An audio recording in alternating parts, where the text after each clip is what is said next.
Hello, fifth graders. How are you? It's actually Saturday, April 18th, and it's my birthday. So I am very excited that it's my birthday, even though I'm in quarantine. And it's a beautiful day, and the sky is blue. So I'm very excited about that. Another year older, little different this year than most, but it's okay because we're all gonna make it. So I am here to read to you two chapters. I'm gonna do chapters 24 and 25 of The Thief of Always. And I hope you're doing well. I hope that you are continuing your online learning. Most of you are. I'm seeing your submissions come through, and I'm very excited for that. And I hope you're doing okay. Hugging your family a lot. Okay, so we are on chapter 24, and this is called The Fledgling Thief. And this picture is a little creepy. I don't know if you can see that, but it's a little creepy. So let's see what is going on with Harvey at this point, because remember, the house was starting to crumble and he had been taking away Hood's power from the house. So let's see what's happening. He was not alone for long. Mrs. Griffin and Stu Cat had no sooner vanished from sight than Harvey heard a voice calling his name. The air was still thick with dust, and he had to look hard for the speaker, but after a little time he found her, stumbling towards him. Lulu? Who else? She said with a little laugh. The lake's dark water still soaked her from head to foot, but as it ran from her body and into the ground, the last traces of her silver scales went in with it. When she opened her arms to him, they were human arms. "You're free," he said, running to her and hugging her hard. "I can't believe you're free." "We're all free," she said, and glanced back towards the lake. "An extraordinary sight," she said. A procession of laughing children coming towards him through the mist. The closest to him were all but returned to their human shape, those behind them still shaking off their fishiness step by step. "We should all get out of here," Harvey said, looking towards the wall. "I don't think we'll have any trouble getting through the mist now." One of the children behind Lulu had spotted a box of clothes in the rubble of the house and announcing his find to the rest, stumbling through the debris to find something to wear. Lulu left Harvey's side to join the search, but not before she planted a big kiss on his cheek. "Don't expect one from me," a voice came from out of the dust, and Wendell appeared into view, beaming from ear to ear. "What did you do, Harvey?" he wanted to know as he surveyed the chaos. "Pull the place down brick by brick?" "Something like that," said Harvey, unable to conceal his pride. There was a roaring sound from the direction of the lake. "What's that?" Harvey wanted to know. "The water is disappearing," Wendell said. "Where to?" Wendell shrugged. "Who cares?" he said. "Maybe it's all being sucked away." Eager to witness this, Harvey walked towards the lake and through the cloud of dirt into the air, saw that it had indeed become a whirlpool. Its once placid waters are now a raging spiral. "What happened to Hood, by the way?" Wendell wanted to know. "He's gone," said Harvey, almost mesmerized by the sight of the vortex. "They're all gone." Even as the words left his lips, a voice said, "Not quite." He turned from the waters, and there in the rubble stood Ritkus. His fine jacket was torn, and his face was white with dust. He looked like a clown, a laughing clown. Now why would I take myself off?" he asked. "We never said goodbye." Harvey stared at him with bafflement on his face. Hood was gone, and so was the magic. How could Ritkus have survived the disappearance of his master? "I know what you're thinking," said Ritkus, reaching into his pocket. "You're wondering why I'm not dead and gone. Well, I'll tell you. I did some planning ahead." He drew a glass globe. He drew a glass globe which flickered as though it held a dozen candle flames out of his pocket. "I stole a little piece of the old man's magic just in case he ever got tired of me and tried to put me out of my misery." He lifted the globe up to his leering face. I've got enough power here to keep on going for years and years and years, he said, long enough to build a new house and take over wherever Hood left off. Oh, you don't look so you don't you look unhappy, kid? I got a place for you right here. He slapped his thigh. You can be my bird dog. I'll send you out looking for Kitty Winkies to bring home to Uncle Ritkus. He slapped his thigh a second time. Come on, he said. Don't waste my time now. I don't... He stopped there. His gaze dropped to the rubble at his feet. A terrified whisper escaped his throat. Oh, no, he murmured. Before he could finish his plea, a hand with foot-long fingers reached up from the rubble and snatched a hold of his throat, dragging him down into the dirt in one swift motion. Mine, said a voice from the ground. Mine. It was Hood, Harvey knew. There was no other voice on earth that could cut so deep. Ritkus struggled in his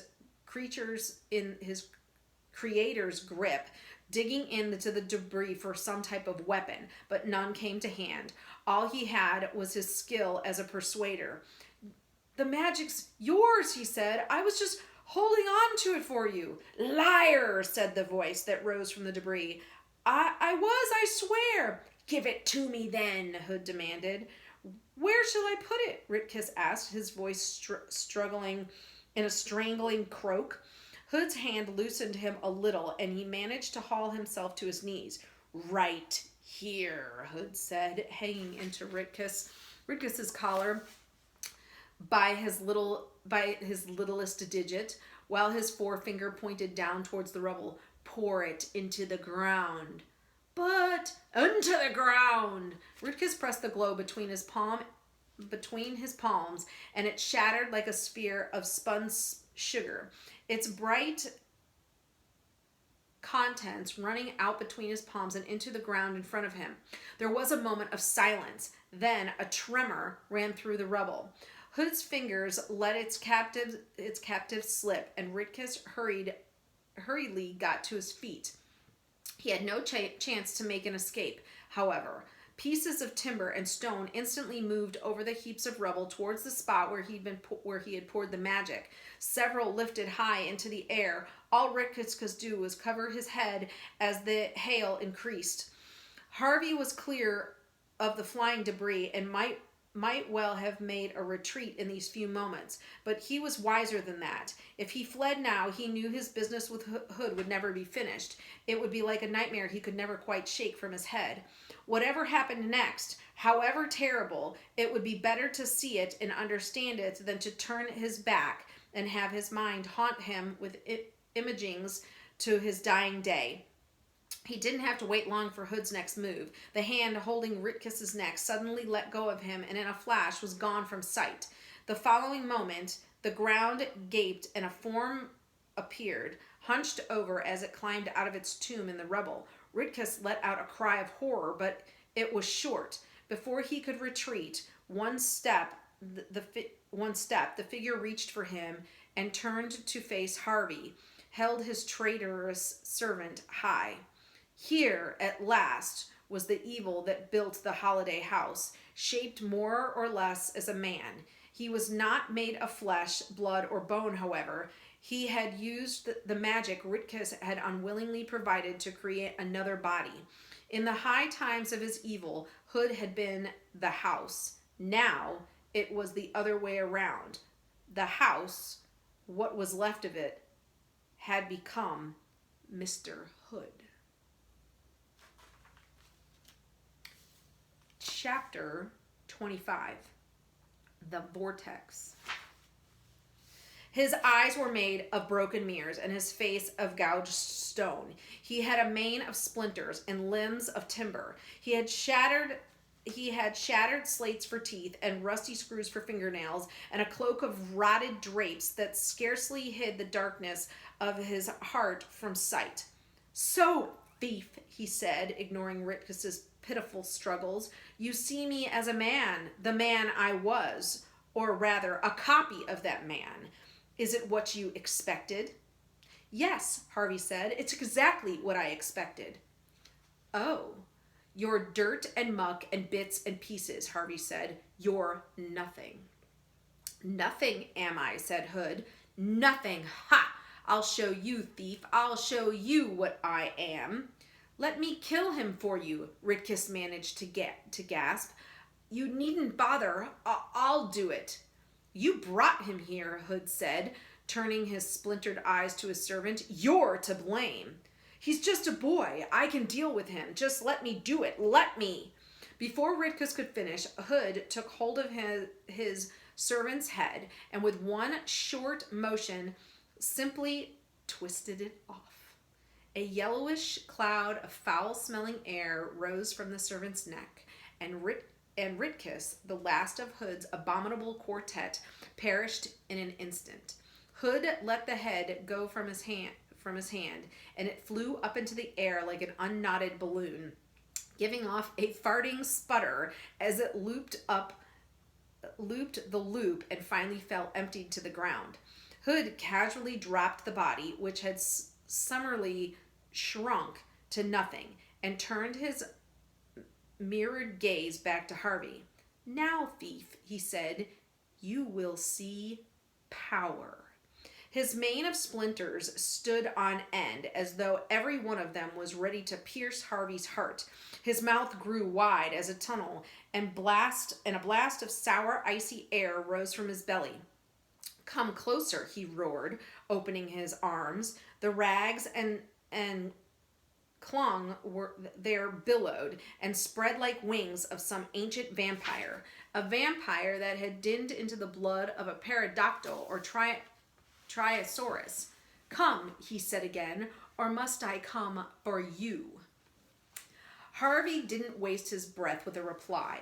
He'd need every gasp he'd have to outpace this horror. Not even certain what direction he was taking, he turned on his heels and ran as another blast of soul-freezing air struck him. The ground was treacherous, slippery, and strewed with rubble. He fell within 6 strides and glanced back at Hood's descending upon him with a vengeance shriek. He hauled himself to his feet, Hood's rusted nails missing him by a whistling inch, and had taken 3 stumbling strides from Hood's shadow when he heard Lulu calling his name. He veered in the direction of her voice, but Hood caught the collar of his jacket. Got you, little thief, he roared, dragging Harvey back into his splintering embrace. Before Hood could catch better hold, however, Harvey threw back his arms and pitched himself forward. Off came the jacket, and he made a third dash for freedom, his eyes fixed on Lulu, who was beckoning him towards her. She was standing on the edge of the lake, he realized, perched inches from the spinning water. Surely she didn't imagine that they could escape into the lake. The vortex would tear them limb from limb. We can't, he yelled to Lulu. We must, she called back. It's the only way. He was within 3 strides of her now. He could see her bare feet slithering and sliding on the slimy rock as she fought to keep her balance. He reached out for her, determined to snatch her from her perch before she fell, but her eyes weren't on him. They were on the monster at his back. Lulu, he yelled at her, don't look! But her gaze was fixed upon Hood, her mouth agape, and Harvey couldn't help but glance back to see what fascinated her so. Hood's pursuit had thrown his coat of rags into disarray, and there was something between its folds he saw, darker than any night sky or lightless cellar. What was it? The essence of his magic, perhaps, guarding his loveless heart? Do you give up? Hood said, driving Harvey back into the rocks beside Lulu. Surely you would not choose the vortex over me. Go, Harvey murmured to Lulu, his gaze still fixed on the mystery beneath Hood's coat. He felt her hand grasp for his for a moment. It's the only way, she said. Then her fingers were gone, and he was standing on the rocks alone. If you choose the flood, you will die horribly, Hood was saying. It will spin you apart, whereas He extended an inviting hand to Harvey, stepping up on the rocks as he did so. I offer you an easy death, rocked to sleep on a bed of illusion. He made a smile, and it was the foulest sight Harvey had ever seen. Choose, he said. Out of the corner of his eye, Harvey glimpsed Lulu. She had not fled, as he had thought. She simply gone to find a weapon, and she had one, a piece of timber dragging out from the rubble. It would be precious little use against Hood's enormity, Harvey knew, but he was glad that he was not alone in these last moments. He looked up at Hood's face. Maybe I should sleep, he said. The Vampire King smiled. Wise little thief, he replied, opening his arms to invite the boy into the shadows. Harvey took a step over the rock towards Hood, raising his hand as he did. His face was reflected in the shattered mirrors of the vampire's eyes, two thieves in one head. Sleep, said Hood, but Harvey had no intention of sleeping yet. Before Hood could stop him, he grabbed hold of the creature's coat and pulled. The scraps came away with wet tearing sound, and Hood let out a howl of rage as he was uncovered. There was no great enchantment in his heart. In fact, there was no heart at all. There was only a void, neither cold nor hot, living nor dead, made not of illusion but of nothingness. The illusionist's illusion. Furious at his revelation, Hood let out another roar of rage and reached down to reclaim the rags of his coat from the thief's hand. Harvey took a quick step backwards. However, avoiding the finger by a whisker, Hood came raging after him, his soul squealing on the rocks, leaving Harvey no choice but to retreat another step until he had nowhere to go but the flood. Again, Harvey snatched at the flinching rags and would have had both coat and thief in one fatal grasp had Lulu not run at him from behind, swinging the timber like a baseball bat. She struck the back of Hood's knees so hard her weapon shattered, the impact pitching her to the ground. The blow was not without effect, however. It threw Hood off balance, and he flailed wildly, the thunder of the vortex shaking the rock on which he and Harvey perched and threatening to toss them both into the maelstrom. Even now, Hood was determined to claim his rags back from Harvey and conceal the void in him. Give me my coat, thief, he howled. It's all yours, Harvey yelled and tossed the stolen rags towards the water. Hood lunged after them, and as he did so, Harvey flung himself backwards towards the solid ground. He heard Hood shriek behind him and turned to see the Vampire King, the rags in his fist, pitched head first into the frenzied waters. The maned head surfaced a moment later, and Hood struck out for the banks. But strong as he was, the vortex was stronger. He swept him away from the rocks, drawing him towards its center, where the waters were spiraling down to the earth. In terror, he started to plead for assistance, his pitiful bargains only audible when the whirlpool carried him to the banks where Harvey and Lulu now stood.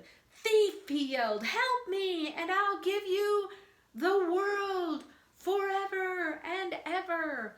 Then the ferocity of the water began to rip at his makeshift body, tearing out his nails and rattling out his teeth, washing away his mane of splinters and shaking his limbs apart at the joints, reduced to a living water of flusmen and jetsam. He was drawn into the white waters at the whirlpool's heart and shrieked with rage, went where all evil must go at last, into nothingness. On the shore, Harvey put his arms around Lulu, laughing and sobbing at the same time. We did it, he said. Did what? Said a voice at their backs, and then they looked around to see Wendell wandering towards them, blithe as ever.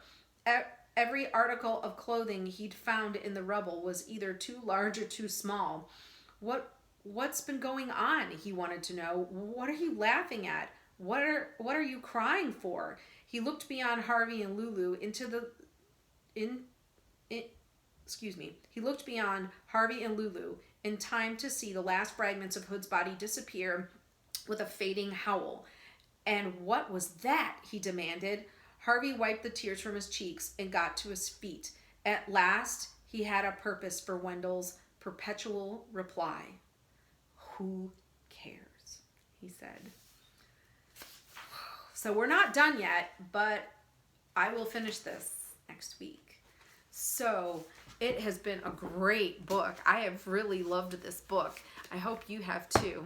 I miss you guys tremendously. I hope that you are doing well, and I hope that you're taking care of one another, taking care of your families and yourself. Get outside, enjoy the beautiful weather, and I love you all. See you soon. Bye.